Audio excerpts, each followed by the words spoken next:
Hi guys, welcome back. तो last video में हमने देखा था कि ग्राफ के पीछे हमारा इंट्यूशन क्या था। तो बेसिकली हमने बहुत सारे एग्जांपल देखे जिसमें हमने रिलेशनशिप डिस्कस किया कि क्या क्या रिलेशनशिप हम ग्राफ के थ्रू दिखा सकते हैं।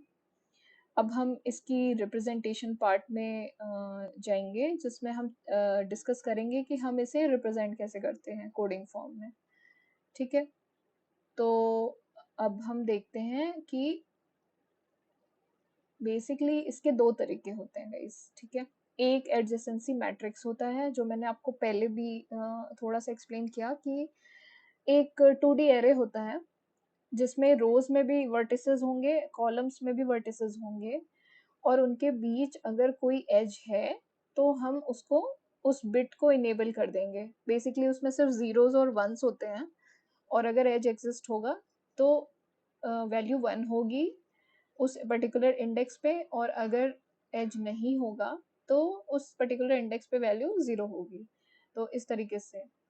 और जो दूसरा होता है एडजेसेंसी लिस्ट, तो ये गाइस थोड़ा सा ज़्यादा ऑप्टिमल होता है इन टर्म्स ऑफ मेमोरी। क्योंकि क्या होता है कि एडजेसेंसी मैट्रिक्स तो आप समझ ही रहे हो कि जितने भी वर्टिसेस होंगे, लेट्स से मेरे पास 50 वर्टिसेस हैं, तो आपका एडजेसेंसी मैट्रिक्स जैसा कि हम ऑलरेडी जानते हैं कि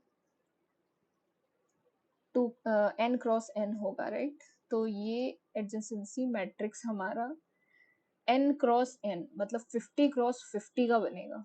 अब आप समझ सकते हो कि जितना बड़ा डेटा स्ट्रक्चर स्पेस भी कंज्यूम करेगा और फिर उसको ट्राइवर्स करने में भी दिक्कत होगी।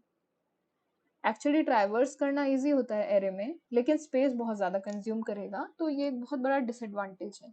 क्योंकि हमारे वर्टिसेस कितने भी हो सकते हैं। अब आप सिटीज़ ही देख लो तो एक स्टेट में कितनी सिटीज़ होती हैं, और उसके बेसिस पे अगर आप एडजेसेंसी मैट्रिक्स बनाने लगे तो पता नहीं कितना बड़ा बनेगा वो। तो उसमें आपका कंप्यूटेशन बहुत ज़्यादा एक्सपेंसिव हो जाएगा, बहुत टाइम लगेगा, और वो ऑप्टिमल होगा नहीं। तो इसके लिए हमारा एक दूसरा ऑप्शन है जिसे हम बोलते हैं एडजेसेंसी लिस्ट। तो ये थोड़ा सा आपका वर्टेक्स ओरिएंटेड होता है कि ये हर वर्टेक्स का बस ये बताता है कि मेरे से कौन कौन से वर्टिसेस रीचेबल है। That's it. ठीक है। इसमें क्या है कि आप एक वर्टिस पे वर्टेक्स के पास जाओ और पूछो कि हाँ भाई आपसे कहाँ कहाँ हम रीच कर सकते हैं। वो इन्फो को स्टोर करता है। अगर उससे कोई भी नोड रीच नहीं कर सकते तो वो एम्प्टी होगा। तो हम इसको आगे जाके और डिटेल में देखते हैं गाइस। तो पहले हम डिस्कस करेंगे एडजेसेंसी मैट्रिक्स। तो इसमें जैसा कि मैंने बोला कि n क्रॉस n का मैट्रिक्स होता है। तो n क्या है? नंबर ऑफ वर्टिसेस जो कि ग्राफ में है। n could be number of cities or it could be number of routers, computers, right? तो उसे हम नोड्स भी बोल रहे हैं। जो वर्टिसेस है गाइस, उसे हमने कहीं कहीं पे नोड्स की तरह भी यूज किया है। ठीक है। और एक और चीज यहाँ पे इम्पोर्टेंट है, तो एडजेसेंसी मैट्रिक्स हम बना रहे हैं, राइट।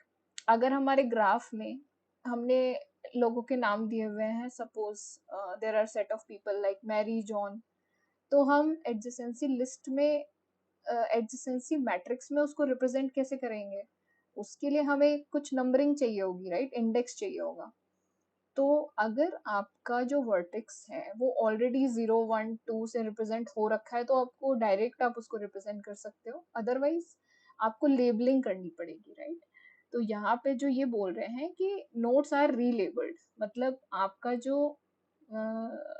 जो ग्राफ है उसका जो डेटा है उसको आपको लेबल करना पड़ेगा 1 2 3 4 के फॉर्म में, ताकि आपका जो एडजेसेंसी मैट्रिक्स है उससे आप रिलेट कर पाओ कि हाँ मेरा ये वर्टेक्स जो है वो इस लेबल से रिप्रेजेंट होता है, और इसका कनेक्शन हम यहाँ पे दिखा रहे हैं। ठीक है। तो अब ये जो मैंने चीज बताई आपको कि ए आई जी, मतलब ए आई जे का मतलब है कि ये जो इंडेक्स है ये पहला वर्टेक्स हो गया, और जो जे हो गया वो आपका दूसरा वर्टेक्स हो गया। ए आई जे वन होगा if I J is an H. तो अगर आई और जे में कनेक्शन है तो ए आई जे की वैल्यू क्या हो जाएगी 1। ए क्या है गाइस, ए हमारा एडजेसेंसी मैट्रिक्स है, ठीक है। और ए आई जे की वैल्यू 0 होगी अगर आई जे इज नॉट एन एज, ठीक है। तो बेसिकली यही कॉन्सेप्ट है एडजेसेंसी मैट्रिक्स का कि अगर हमारा एज प्रेजेंट है तो इस 2D एरे में हमारी जो वैल्यू होगी इस इंडेक्स पे वो 1 होगी, और अगर जो हमारा एज नहीं है तो उस इंडेक्स पे वैल्यू हमारी क्या हो जाएगी, 0 हो जाएगी, ठीक है। तो इसे हम और डिटेल में पढ़ेंगे guys in the next slides.